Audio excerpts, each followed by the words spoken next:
कहानियों के संसार में मेरे सभी मित्रों का एक बार पुनः स्वागत है।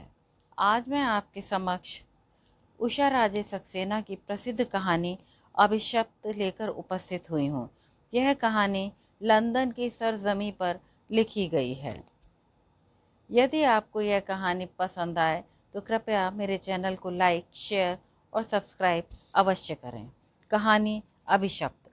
वह उस गौरवपूर्ण व्यक्ति के साथ खाने के कमरे में प्रवेश कर रही थी। दोनों ही दरवाजे के पास खड़े होटल के ठसाठस भरे हॉल में दो खाली जगह ढूंढ रहे थे। मैंने उन्हें कई बार इधर उधर आते जाते देखा था, पर कभी बातचीत नहीं हुई। इस बार मैंने पहल कर ही दी। देखते ही मैंने उन्हें संकेत से बुलाया और पास पड़ी खाली कुर्सियों की ओर इंगित किया। पहले तो वह लोग कुछ सच्चाए पुरुष शायद नहीं आना चाहता था, पर युवती ने ही उसके कानों में कुछ कहा और कहीं और जगह न होने के कारण संभवतः उन्होंने मेरा निमंत्रण स्वीकार कर लिया। युवती शालीन और उच्च कुल से संबंधित लगती थी। उसने गले में दो मंगलसूत्र पहन रखे थे। एक कंठी जैसा अत्यंत बहुमूल्य, कुछ एंटीक सा, जिसमें नन्हे नन्हे हीरे जड़े हुए थे, बेहद नाजुक और खूबसूरत। दूसरा सोने का, काफी लंबा और भारी, मात्र धन का प्रदर्शन। विचित्र मेल था दोनों मंगलसूत्रों का। पुरुष दुबला पतला गौरवर्ण, कुछ ओझीन सा चेहरा, किंतु वस्त्र कीमती। उसके गले में मोटी सी सोने की जंजीर और उंगलियों में बहुमूल्य पत्थरों की ढेरों अंगूठियां पहन रखी थी। साथ साथ होते हुए भी दोनों शारीरिक, मानसिक और सांस्कृतिक रूप से अलग ही दिखते थे। मैं लंदन के अति व्यस्त जीवन के तनावों से छुटकारा पाने के लिए पिछले सप्ताह ले डिस्ट्रिक्ट के इस खूबसूरत होटल में 15 दिन की छुट्टियां मनाने आई थी। होटल क्या था, स्वर्ग का एक टुकड़ा। चारों ओर अनंत हरियाली। पहाड़ की चोटियों ने अभी भी बर्फ की टोपी पहन रखी थी। जून का महीना था। धूप में गर्माहट थी। बर्फ पिघलकर पहाड़ पर से जलप्रपात बनकर बह रही थी। थोड़ी देर हम सब चुप बैठे रहे। फिर मैंने ही अपना परिचय देते हुए और उनका परिचय मांगते हुए चुप्पी तोड़ी। हम लोग पति पत्नी हैं। नॉर्वे में हमारा बहुत बड़ा कारोबार है। अत्यंत व्यस्त जीवन है। यहाँ आने से लाखों का नुकसान हो रहा है, किंतु क्या कहूँ, पत्नी के मन बहलाव के लिए यहाँ आना हुआ है। स्त्रियाँ कभी खुश नहीं रह सकती हैं। घर में इतना धन दौलत है। घर का काम करने के लिए नॉर्वेजियन मेड हैं, गार्डनर हैं, 5-5 गाड़ियाँ हैं, एक शोफर भी है। बच्चे हॉस्टल में रहते हैं। इसके ऊपर कोई अतिरिक्त दबाव नहीं है। फिर भी यह हर समय मानसिक तनाव से ग्रसित रहती है। डॉक्टर ने कहा इसे जलवायु ही नहीं, परिवेश परिवर्तन भी चाहिए। सो ले आया हूँ हजारों खर्च करके। अब कर ले जलवायु और परिवेश परिवर्तन। खड़ी हो ले लाइन में नाश्ते और खाने के लिए। यह घास फूस कोई खाना है? आज मैंने होटल मैनेजर को कह दिया है, जैसे भी हो मुझे भारतीय खाना ही चाहिए। मंगवाएगा साला, चाहे जहाँ से मंगवाए। पैसे दिए हैं, कोई मजाक है? पुरुष अपने व्यक्तित्व के छिछलेपन को स्वयं ही परत दर परत उजागर करता गया। लग रहा था युवती पुरुष के दंभ भरे वाक्यांशों की आदी हो चुकी थी। अतः उसने अपने आंख और कान दोनों ही बंद कर रखे थे। इस समय वह बड़ी सहजता के साथ भोजन ग्रहण करने में तल्लीन थी। साथ ही लग रहा था कि काल और समय की दूरी लांघ वह किसी और संसार में विचरण कर रही थी। उसके चेहरे पर कोमलता उगाई थी। चेहरे का भाव बता रहा था उसने वह सब कुछ नहीं सुना जो पुरुष कह रहा था। मैंने बातों को नया मोड़ देने और युवती को यथार्थ में लाने के लिए उसके कंधे पर हाथ रखते हुए कहा, क्यों भाई, तुम्हें खाना पसंद आया? बड़ी तल्लीनता से खा रही थी। वह हल्के से सिहरी, फिर मेरे हाथों पर अपना रेशम सा कोमल हाथ रखते हुए भीगे स्वर में बोली, मुझे शेपर्ड्स पाई बहुत पसंद है। आज के मेन्यू में वही तो था। इसके पहले कि वह कुछ कहती, पुरुष बोला, इसको तो यही सब गंद संद पसंद है। मैं ही गंवार भुच्च हूँ, बहुत अंग्रेज बनती है। फिर उसकी ओर चेहरा घुमाकर कहा, यहीं बैठी बतियाती रहोगी या चलोगी भी? कहो तो यहीं खाट वाट डलवा दूँ तुम्हारे लिए। फिर अपनी ठिठोली पर वह स्वयं ठठाकर हंसा और इधर उधर गर्व से देखते हुए अंगूठियों से भरे हाथ से कमरे की चाबी मेज पर से उठाई और बिना युवती की ओर देखे अपने कमरे में जाने के लिए एलिवेटर की ओर बढ़ गया। उस दिन शाम को भोजन से पूर्व महिला प्रसाधन कक्ष में अचानक उससे भेंट हो गई। अरे भाई, तुम कहाँ चली गई थी? मैंने तुम्हें कहाँ कहाँ नहीं तलाशा। आप भला मुझे क्यों तलाश रही थी? दुख की गहन छाया उसके चेहरे पर साकार हो उठी। हाथ में पकड़े नैपकिन को मरोड़ते हुए उसे चिंदी चिंदी करते हुए बोली, मेरे पति की तबीयत कुछ ठीक नहीं थी, अतः 2 दिन हम लोग कमरे से बाहर ही नहीं निकले। वहीं खाना आदि मंगवा लिया था। उन्हें बहुत लोगों से मिलना जुलना अच्छा नहीं लगता। उसने अपने आप को संयत करते हुए अचंचल स्वर में कहा, अच्छा, पर तुम्हें भी क्या वही अच्छा लगता है जो तुम्हारे पति को अच्छा लगता है? नहीं, आपको नहीं पता। उनके मुझ पर बहुत एहसान है। मुझे उनका कृतज्ञ होना चाहिए। कोई एहसान करे तो उसका कृतज्ञ तो होना ही चाहिए, किंतु कृतज्ञता के कारण अवश तो नहीं होना चाहिए। तुम तनावग्रस्त हो। तुम्हारे पति ने कल शाम ही खाने की मेज पर कहा था, तुम्हारे होठों की गढ़न थिरकती हुई मुस्कुराहट के लिए बनी है। तुम्हारी उम्र ही क्या है? यह तो तुम्हारे हंसने खेलने के दिन है। पर तुम इतनी उदास क्यों रहती हो? तुम्हें गहरा दुख है?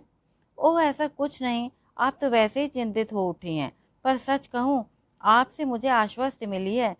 कल मेरे पति व्यापार के सिलसिले में लंदन जा रहे हैं। उनका लोहे और इस्पात का व्यापार है। मुझे भी साथ ले जाना चाह रहे हैं, पर मैं जाना नहीं चाहती हूँ। लंदन के तीव्र गति वाले वाहनों और वहाँ के बंद कमरों में मेरा मन घबराता है। अच्छा, मैं चलती हूँ। वह बाहर खड़े मेरी प्रतीक्षा कर रहे होंगे। तो वह तुम्हें वायु परिवर्तन के लिए नहीं लाए हैं? इतना सब कुछ कैसे कह लेते हैं? और तुम अवश्य से बैठी सुन भी लेती हो। मैंने उसका हाथ पकड़कर स्नेह से कहा, ओह, इस तरह के हमलों की तो मैं आदी हो चुकी हूँ। उन्हें कुछ तो कहना था ना। विपक्षी को घायल करना उनकी क्रीड़ा है। शब्दों से बचाव नहीं हो सकता। चित्त भी मेरा, पट भी मेरा, उनका सिद्धांत है। मेरा मुखर होना हवन में आहुति डालने के समान होता है। माँ कहती थी, एक चुप 1000 बला टालती है। नहीं, यह सच नहीं है। वह बला टलती नहीं है। मन के अंधेरे कोने में कुंडली मारकर बैठ जाती है और धीरे धीरे जहर उगलते हुए हमारे आत्मविश्वास को दंशित करती रहती है। दूसरे दिन तनाव मुक्त होने के लिए अल्पाहार के पश्चात मैं झील की ओर धूप स्नान के लिए जाने ही वाली थी कि वह भागी भागी आई और बोली, आप झील पर जा रही हैं ना? थोड़ी प्रतीक्षा कर लें तो मैं भी चलूँगी। अकेले जाने को मन नहीं बना पाऊँगी। उसके फूले पपोटों और आँखों में उभर आए गुलाबी डोरों को देखकर लगा शायद वह रात भर सो नहीं पाई थी। हाँ हाँ, क्यों नहीं, एक से भले दो। किंतु तुम्हारे पति? मैंने पूछा। कल रात उन्हें अस्थमा का अटैक हुआ था। डॉक्टर बुलाना पड़ा। अब ठीक हैं। नींद का इंजेक्शन लगा है। अब 4 घंटे आराम से सोएंगे। डॉक्टर ने जगाने को मना किया है। ऐसा अक्सर हो जाता है। चिंता की कोई बात नहीं। वह जल्दी ही कंचुकी और कटी वस्त्र पहने, हाथ में तौलिया और छोटा सा मोबाइल फ़ोन पकड़े नंगे पांव मंथर गति से चलती वापस आ गई। उस सांवली युवती की तराशी हुई संगमरमरी देह यष्टि पर से पुरुष ही नहीं, स्त्रियों की भी नजरें नहीं हट पा रही थी। झील पर चलोगी या इधर घाटी में? मैंने उसे कटावदार सीढ़ियां दिखाई जहां ऊंची पहाड़ी पर से कलकल करता झरना नीचे घाटी के कुंड में गिर रहा था। ओह, कितना सुंदर दृश्य है, जैसे स्वर्ग धरती पर साकार हो उठा हो। वहीं चलते हैं, वहीं कुंड में तैरेंगे। झील के पास तो बहुत भीड़ भाड़ होगी, बच्चे भी होंगे, और फिर मैं अपने को संभाल नहीं पाऊंगी। और वह अपने को संभाल नहीं सकी। उसकी आंखों से निशब्द मोती से बड़े बड़े आंसू टपकने लगे। जल्दी ही उसने स्वयं को व्यवस्थित किया और भर्राए कंठ से बोली, मैं अभिशप्त हूँ। नहीं, कोई अभिशप्त नहीं होता। परिस्थितियों से जूझ न सकने के कारण विचलित, आलसी और दुर्बल मनोवृत्ति के लोगों को समझाने के लिए, उन्हें नैराश्य से उबारने के लिए हमारे पुरखों ने भाग्य, किस्मत और डेस्टिनी जैसे भ्रमात्मक शब्दों की रचना की है। फिर अभिशप्त तो एक पौराणिक, मायावी और काल्पनिक शब्द है। वास्तविक जीवन से इसका कोई संबंध नहीं। तुम जैसी युवा और समझदार लड़की को शब्दों के ऐसे गुंजलकों में भटकना ठीक नहीं है। चेहरे पर आए आंसुओं को उंगलियों के छोर से पोंछती हुई बोली, चलिए नीचे चलते हैं, कहीं बारिश आ गई तो तैरने का कार्यक्रम रद्द हो जाएगा। मेरे पति स्वर्णकार थे, साथ ही संगीत और कला प्रेमी भी। सौंदर्य बोध उनकी रक्त शिराओं में स्पंदित था। उनके गढ़े हुए कलात्मक आभूषणों में सर्वोत्तम स्वर्णांजलि पुरस्कार जीता था। यह जो अद्वितीय मंगलसूत्र आप देख रही हैं ना, इसकी परिकल्पना उन्होंने ही की थी। इसका एक एक तार उन्होंने अपने हाथ से खींचा और रूपायित किया। उसने कंठी को इस तरह स्नेह से स्पर्श किया मानो किसी के माथे पर आए श्रम बिंदु को प्यार से स्पर्श कर रहे हो। यह केवल मंगलसूत्र नहीं है, यह एक अत्यंत बहुमूल्य सतलड़े का हिस्सा है जिसका नाम है गठबंधन। विचित्र ढंग से हुआ था हमारा गठबंधन। कहते हुए तनिक रुकी, फिर बोली, उन दिनों मेरी माँ लंदन ब्रिज अस्पताल में मेट्रन थी। वहीं उनकी एक भद्र महिला से भेंट हुई थी। वह अपने पुत्र के साथ पति की किडनी डायलिसिस के लिए भारत से आई हुई थी। उस रात माँ बस अपनी पारी समाप्त कर घर जाने ही वाली थी कि उन्होंने माँ को रोककर कहा, देखिए, लंदन में मेरा कोई भी परिचित नहीं है। मेरे पति के बचने की कोई आशा नहीं है। उनके बदन में पानी भरना शुरू हो गया है। मेरा पुत्र मेरे साथ है, किंतु उसे यहाँ का कोई अनुभव नहीं है। मैं बहुत बड़ी विपदा में हूँ। मेरे पति की अंतिम अभिलाषा है कि उनके पुत्र का विवाह उनकी आंख बंद होने से पहले हो जाए। अब आप बताएं, मैं इस अनजाने देश में उनकी अंतिम इच्छा कैसे पूरी करूं? माँ ने उन्हें धीरज बंधाते हुए कहा, एक मिनट रुकिए, इस तरह मन छोटा मत कीजिए, मुझे डॉक्टर की रिपोर्ट तो देख लेने दीजिए। माँ ने रिपोर्ट देख कर के कहा, हाँ, स्थिति तो शोचनीय है, आपके पास समय अधिक नहीं है। वह महिला उनका हाथ पकड़कर बोली, आप मेरी सहायता करें बहन, अवश्य आपके जान पहचान में कोई भारतीय होगा जो मेरी सहायता कर सकता है। उन्होंने आंसुओं को पीते हुए कहा। माँ ने उन्हें चकित करते हुए हिंदी में कहा, हाँ, मैं एक अत्यंत विद्वान पंडित विवेकानंद को जानती हूँ। वह मेरी पुत्री को हिंदी पढ़ाने के साथ ही भारतीय संस्कृति और दर्शन से भी परिचित करा रहे हैं। मैं उन्हें कल यहाँ बुला लेती हूँ। ओह, आप तो हिंदी बोल लेती हैं, वह कैसे? माँ ने अपने जीवन की संपूर्ण कथा कह सुनाई। 17 वर्ष पहले वह एडिनबरा की रॉयल इन्फर्मरी अस्पताल में छात्र नर्स थी। चिकित्सा के लिए आए एक श्याम वर्ण महाराष्ट्रियन ब्राह्मण ने उनके मन को ऐसा मोहा कि वह उससे मित्रता करने के लिए उससे हिंदी एवं भारतीय संस्कृति की शिक्षा ग्रहण करने लगी। जितना ही वह उससे मिलती, उतना ही उन्हें लगता कि वह उनके मन प्राणों में समाने लगा है। जब वह स्वयं पर और अधिक नियंत्रण नहीं रख सकी तो अपने मन की बात उसे बताई, तो उसने अत्यंत संयमित स्वर में बताया कि उनका विवाह बचपन में ही हो चुका है, अभी गौना नहीं हुआ है। पत्नी अभी अपने माता पिता के पास है, वयस्क नहीं है, वयस्क होने पर ही गौना होगा और वे वचनबद्ध हैं। माँ 70वें दशक की स्वतंत्र एवं उन्मुक्त विचारों वाली अति संवेदनशील युवती थी। उन पर अपने युग का पूरा प्रभाव था। उन्हें भारतीय संस्कृति, संगीत, दर्शन, वस्त्राभूषण सब कुछ पसंद था, किंतु उनके माता पिता सामंती थे, अतः माँ उनके विक्टोरियन अनुशासन और संस्कृति का प्रचंड विरोध करती थी। एक दिन पारिवारिक कलह से संत्रस्त हो वह उनका संरक्षण छोड़ नर्सिस क्वार्टर में रहने चली आई। तब तक वह युवक उनके लिए शौर्य मंडल हो चुका था और वह पृथ्वी माँ दिन रात उसकी परिक्रमा करने लगी। अंत में वही हुआ, वह उनका प्रणय अस्वीकार नहीं कर सके। उन्होंने आपसी सहमति से सहवास कर गंधर्व विवाह किया।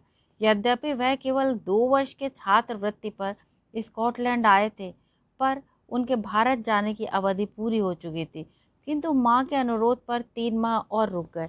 इसी बीच माँ को उनका मन वांछित वरदान मिल गया, वह गर्भवती हो गई। युवक नियत समय पर भारत प्रस्थान कर गया। माँ ने उसे नहीं बताया कि उसका वीर्य उसके गर्भ में पल्लवित हो रहा है। जल्दी ही माँ का परिचय संसार की वास्तविकताओं और विषमताओं से होने लगा।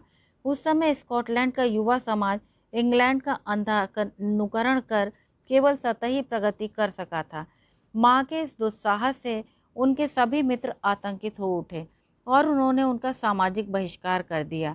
माँ से और अधिक संतरास नहीं झेला गया। एक रात बिना किसी को बताए वह 400 मील दूर हिच हाइकिंग करती हुई लंदन आ गईं। मैं अपने पिता की भांति श्याम वर्णा एवं शांत स्वभाव की थी। माँ मुझे पिता की अनुकृति पा चरम आनंद एवं संतोष का अनुभव करती। घर पर माँ के साथ रविशंकर का सितार और अल्लाह रखा खां का तबला वादन सुनती हुई स्वप्न लोक में विचरण करती। स्कूल में श्वेत सहपाठियों के बीच पाकी, काली कलूटी और दोगली जैसी उपाधियों से विभूषित होती। अवैध संतान और काउंसिल फ्लैट में रहने के नाते भारतीय साथियों के बीच भी मैं स्थान नहीं पा रही थी। चारों ओर से उपेक्षा और निरादर, मेरा व्यक्तित्व अंतर्मुखी होता जा रहा था। माँ मेरे भविष्य के बारे में चिंतित थी। स्कूल में मेरी शिक्षिकाएं मेरी कुशाग्र बुद्धि से चकित एवं प्रभावित थीं। संगीत, कला एवं नृत्य में मेरी अभिरुचि देख उन्होंने माँ से अभिभावक संध्या में साक्षात्कार में कहा, पढ़ने लिखने के अतिरिक्त तुम्हारी पुत्री में ललित कलाओं के साथ नृत्य संगीत की विशेष प्रतिभा है, उसे उचित दिशा मिलनी ही चाहिए। माँ मुझे स्थानीय चर्च हॉल की संध्या के समय टैप डांसिंग और बैले सिखाने के लिए ले जाने लगी। एक दिन प्रिया और पवार हमारे स्कूल में कथक नृत्य का प्रदर्शन करने आए। उनके नृत्य ने मुझे इतना प्रभावित किया कि मैं महीनों उनके नृत्य को आंख बंद कर चलचित्र की तरह देखती और अनुकरण करती। माँ धीरे धीरे मेरी रुचियों से अवगत होती जा रही थी, किंतु वह अपने सीमित आय के कारण अवश थी। मैं माँ की सीमा और पीड़ा से अवगत थी। इसी बीच पंडित विवेकानंद उच्च रक्तचाप और मधुमेह की चिकित्सा के लिए अस्पताल में भर्ती हुए। रात्रि को औषधि देने के पश्चात जब माँ जाने लगी तो उन्होंने उसे बुलाकर कहा, नर्स, मुझे प्रातःकाल पूजा और ध्यान के लिए एकांत की सुविधा चाहिए, क्या आप कोई प्रबंध कर सकती हैं? माँ को अचानक अपने उस सुखद अतीत की याद आ गई जिसके सुख ने उसे आज तक किसी अन्य पुरुष से संबंध नहीं बनाने दिया। उन्होंने उत्फुल्ल होकर कहा, हाँ हाँ, क्यों नहीं, यदि आप अन्यथा न लें तो एक बात कहूँ, कहिए ना, कोई असुविधा? विवेकानंद जी ने कहा, नहीं, कोई असुविधा नहीं, मैं मात्र आपके मंत्रोच्चार की मधुर ध्वनि का आस्वादन करना चाहती हूँ, बस इतना ही। और इतना संकोच, यह तो मेरा सौभाग्य होगा। आपकी मनोकामना पूर्ण हो बेटी। माँ ने उनके चरण छू लिए और वार्ड के सभी लोग हतप्रभ माँ को देखते रहे। फिर मेरे जीवन का एक नया पृष्ठ खुला। मैं पंडित विवेकानंद की शिष्या बनी। मुझे भारतीय संगीत, संस्कृति, भाषा एवं नृत्य की शिक्षा दी गई। पंडित जी ने माँ को पिता का स्नेह और मुझे पिता माँ का वात्सल्य दिया। मैं उन 10 वर्षों में कब कुरूप कीड़े से तितली बन गई, मुझे पता ही नहीं चला। फिर उस दिन उन्होंने ही मुझे मरणासन्न पिता की अंतिम आकांक्षा, दुख से विवल माता तथा पिता की अंतिम इच्छा पूर्ण करने के कर्तव्य बोध से बंधे उनके सुदर्शन पुत्र की मार्मिक कथा बताई। मैं स्वयं उस भारतीय परिवार से मिलने को आतुर हो उठी। मृत्यु की भयावह छाया में ही मैं उन लोगों से मिली। पुत्र पिता के पास बैठा भगवत गीता के श्लोक पढ़ रहा था। दुख से विवल माता शैया पर लेटे रुग्ण पति के सिर पर स्नेह से हाथ फेर रही थी। मेरे आगमन पर मरणासन्न व्यक्ति ने आंखें खोली और मुझे पास बुलाकर मेरे सिर पर हाथ फेरते हुए कहा, अब मैं निश्चिंत हो देह विसर्जन कर सकता हूँ। मेरे पुत्र की वधू आ गई। मैं स्वप्नवत थी। लगा मेरे शीश पर चांद और तारों का झिलमिलाता वितान तन गया है। उस समय मैं केवल 17 वर्ष की थी। इंग्लैंड में विवाह की आयु 18 वर्ष की होती है। अतः पिताजी को विशेष कैंपर में लेकर हम सब लोग स्कॉटलैंड और इंग्लैंड की सीमा पर बने हुए विवाह के रजिस्ट्रार ऑफिस ग्रेटना ग्रीन गए। समय अधिक नहीं था, अतः उसी शाम पंडित विवेकानंद जी ने स्थानीय आर्य समाज मंदिर में भारतीय पद्धति से हमारे विवाह को पवित्र मंत्रोच्चार के साथ संपन्न किया। 5 दिनों के बाद पिताजी ने अपना देह त्याग दिया। जब तक वह जीवित रहे, चैतन्य रहे, उनका स्नेह स्पर्श मुझे आज भी याद है। सदा के लिए पलकें बंद करने से पूर्व उन्होंने मेरा हाथ अपने हाथ में लेते हुए कहा, बेटी, जीवन एक ऐसा चित्रवृत्त है जो कभी पूरा नहीं होता। हाँ, उसे पूर्ण करने का प्रयत्न हम जीवन भर करते हैं और करना भी चाहिए। यही कर्म है, यही संसार है।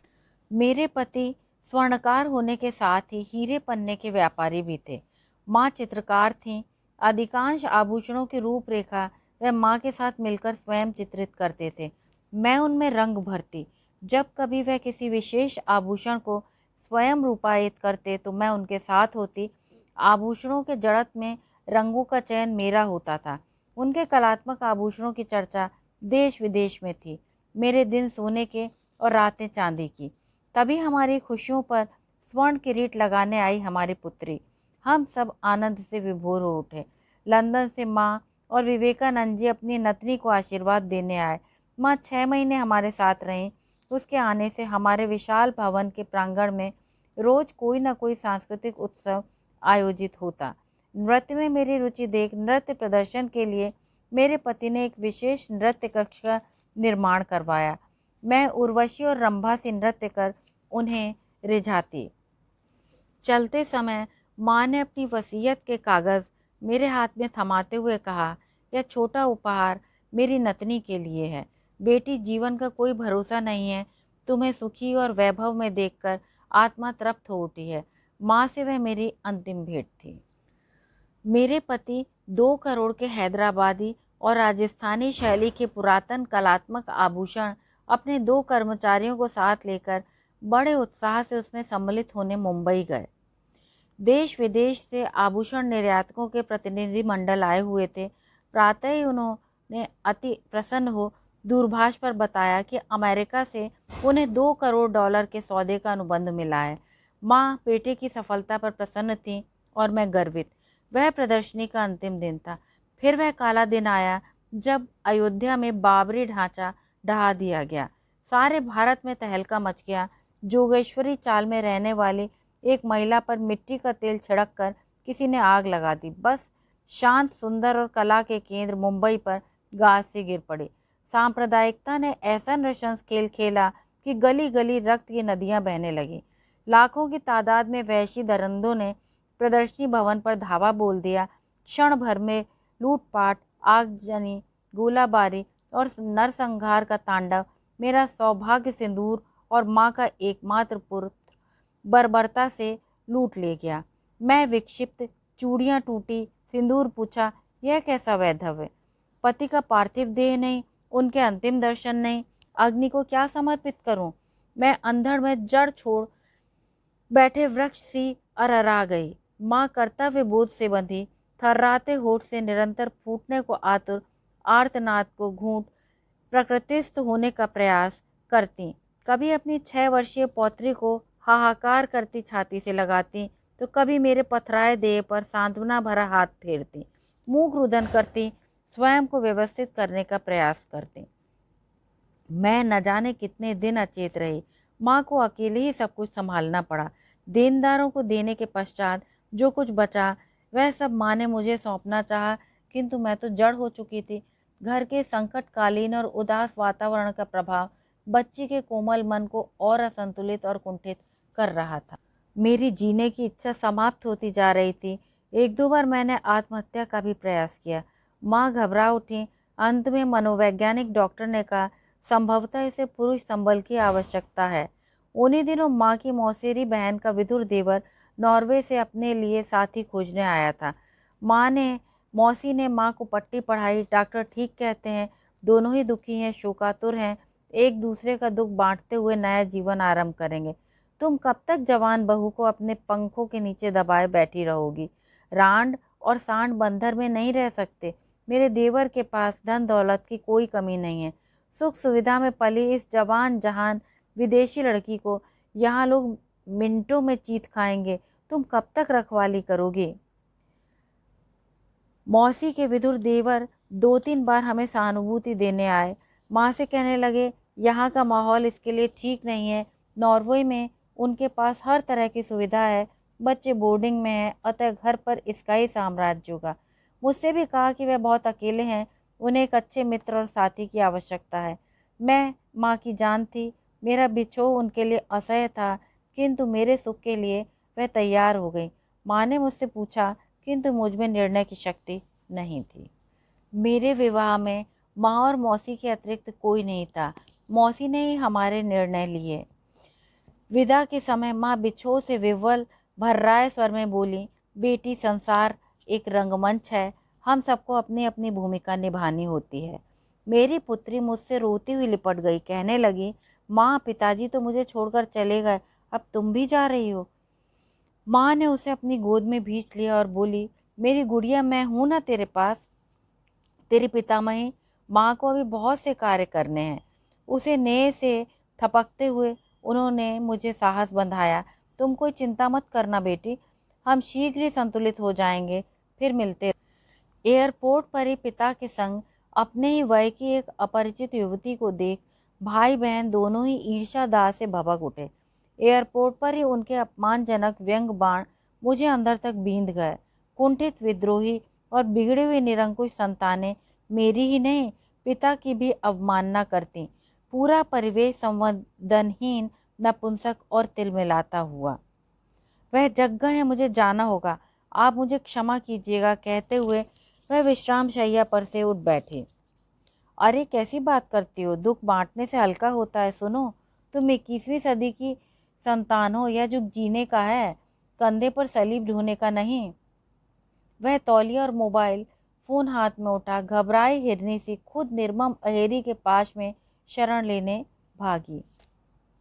बहुत दिनों के पश्चात ओलंपिया में आभूषण प्रदर्शनी लगी। उद्घाटन समारोह में सम्मिलित होने के लिए निमंत्रण पत्र भी आया। सोचा मौका अच्छा है, लगे हाथ दोनों काम हो जाएंगे। 3-4 दुकानें देख डाली, कहीं कुछ पसंद नहीं आया। फिर एक अन्य दुकान पर एक कन्या जो मुझे आभूषण दिखाते हुए झरने से कलकल करते मधुर स्वर में कह रही थी, कहिए क्या दिखाऊं आपको, यह देखिए गुलूबंद, निजाम, हैदराबाद स्टाइल, और यह राजस्थानी मीने वाला जड़ाऊ पेचदार कंगन तथा यह सतलड़ा मंगलसूत्र, इसे कंठी की तरह भी पहना जा सकता है। अभी वह वाक्य पूरा भी नहीं कर पाई कि मैंने खटाक से उसकी बात को काटते हुए कहा, सुनो, तुम रत्नमणि की पुत्री हो क्या? हाँ, पर आप मेरे पिता को कैसे जानती हैं? उनकी तो मृत्यु तभी हो गई थी जब मैं 6-7 वर्ष की थी। नहीं, मैं उन्हें नहीं जानती, मैं तुम्हारी माँ को जानती हूँ। वर्षों पहले मैं उन्हें लेक डिस्ट्रिक्ट में मिली थी। ओह, माँ आपको अक्सर याद करती हैं। लंदन आने पर हमने आपको बहुत पता लगाया, पर आपने शायद घर बदल दिया था। माँ पीछे के कमरे में आभूषणों की देखभाल कर रही हैं, मैं अभी उन्हें बताती हूँ। जरा सी देर में उस छोटी सी लड़की ने देखते ही देखते 50-60 हजार का व्यापार कर लिया। बिल्कुल पिता पर गई है। तभी वह आई, मुझे देखते ही लिपट गई। थोड़ी देर स्नेह के स्पंदन को हृदय में समोती बाहों में लिपटी रही, फिर होठों पर थिरकते हंसी ले स्वयं को व्यवस्थित करते हुए बोली, आप क्या पियेंगी, चाय, कॉफ़ी या कुछ ठंडा?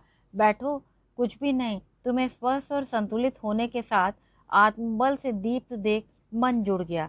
मैंने उसे पास बिठाते हुए कहा, कुछ तो पीना ही होगा, मुझे भी प्यास लगी है। सुबह से ही हम दोनों आभूषणों के प्रदर्शन में लगे हैं, सब कुछ व्यवस्थित हो गया है, तो कुछ पीने का मन कर रहा है। कहते हुए उसने जूस का एक छोटा कार्टन मेरे हाथ में थमाया, फिर स्वयं भी एक कार्टन लेकर पास आ बैठी और बोली, वो कितना अच्छा लग रहा है आपसे मिलकर। उस समय मैंने अपना जीवन वृतांत सुना, आपको बहुत दुखी किया था। नहीं, तुमने कोई दुखी नहीं किया। दुखी तो मैं अपनी असमर्थता पर थी कि मैं तुम्हारी कोई सहायता नहीं कर पा रही थी, यहाँ तक कि सांत्वना के लिए सही शब्द भी नहीं खोज पा रही थी। नहीं नहीं, ऐसा मत कहिए। आपने मुझे ऐसे समय में आश्वस्ति दी थी जब मैं फुफकारते विषधरों से भरी अंधेरी सुरंग में अकेली ही भटक रही थी। ओह, उस अंतिम दिन जब मैं कमरे में पहुंची तो वे मुझे पास न पाकर अत्यंत क्रोधित हो उठे। मुझे देखते ही कंधों से पकड़ तेजी से झकझोरते हुए चिल्लाए, अब हम लेक डिस्ट्रिक्ट में एक दिन भी नहीं रह सकते। तुम हाथ से निकलती जा रही हो, हर अहरे गहरे से घी में खिचड़ी की तरह घुल मिल जाती हो। यहाँ पति मौत के मुंह में पड़ा है और पत्नी गुलछर्रे उड़ा रही है। बस फिर क्या, दूसरे ही दिन हम टैक्सी से मैनचेस्टर चले गए। एक दिन वहीं रहना पड़ा क्योंकि दूसरे दिन की फ्लाइट थी। घर आने के 2-3 दिन बाद जब वह शांत हुए तो मैंने कहा, कितना अच्छा हो यदि माँ और बिटिया थोड़े दिन के लिए नार्वे आ जाएं। सुनते ही उनका पारा गर्म हो उठा, पैर पटकते हुए दहाड़े, यह कभी नहीं हो सकता। विवाह के पहले ही मौसी से अनुबंध हो चुका था कि तुम्हारी सास और लड़की कभी भी नॉर्वे नहीं आएंगी। मैं स्तब्ध सोचने लगी, ओह यह कैसा अन्याय हुआ मेरे साथ, यह कैसा धोखा हुआ, यह कैसा रिवाज है, यह कैसी रीत है। मैं संज्ञा शून्य पथराई घायल हिरनी सी तड़पती रही। तभी मेरे पति की दोनों संतानें छुट्टियों में घर पर आ गईं। वातावरण और विषाक्त हो उठा। न जाने क्या हुआ उस दिन, मुझे याद नहीं। वह लड़की क्रुद्ध सिंहनी सी गरजी और मेरे गले में पड़े हुए मंगलसूत्र को झटके से खींचते हुए बोली, तुम मेरी माँ नहीं हो, तुम मेरी माँ का मंगलसूत्र नहीं पहन सकती हो। तुम्हारे पास कोई प्रमाण नहीं है कि तुम मेरे पिता की पत्नी हो। तुम उनकी रखैल हो, रखैल। मेरे विलासी पिता के खेलने के लिए एक देह, सिर्फ देह, वेश्या। You are a prostitute, I hate you, get out of my house. मेरा मोह भंग हुआ, जैसे कोई पर्दा हटा मेरी आंखों के सामने से। मैं वहाँ एक पल भी न रुक सकी। हिच हाइकिंग करती स्टेवांगर से ओस्लो पहुंची, फिर वहां से भारत। मैं समझ रही थी इस तरह अचानक मुझे देखकर माँ मुझसे रुष्ट होंगी, किंतु उन्होंने मुझे गले से लगा लिया। व्यवस्थित होने पर मैंने उन्हें सारी कहानी बताई। वह दुख से हाहाकार कर उठी, बोली, ओ बेटी, हमारे साथ बहुत बड़ा धोखा हुआ। मुझे नहीं मालूम मेरी बहन ने मेरे साथ यह चाल क्यों चली। पीड़ा से उसके माथे की नसें फूलने लगी। उसी समय एक सुखद संयोग हुआ। स्कॉटलैंड के सॉलिसिटर का पत्र आया कि मेरे नाना मृत्यु से पूर्व अपनी सारी संपत्ति मुझे वसीयत कर गए हैं। हम दोनों ने शीघ्र ही निर्णय लिया कि हम स्कॉटलैंड में अपने खानदानी आभूषणों का व्यापार करेंगे। स्कॉटलैंड में व्यापार कुछ ठीक नहीं चला, अतः हम लोग लंदन आ गए। वेम्बले में हमारा शोरूम है। नाम है रत्नमणि ज्वेलर्स। धन्यवाद।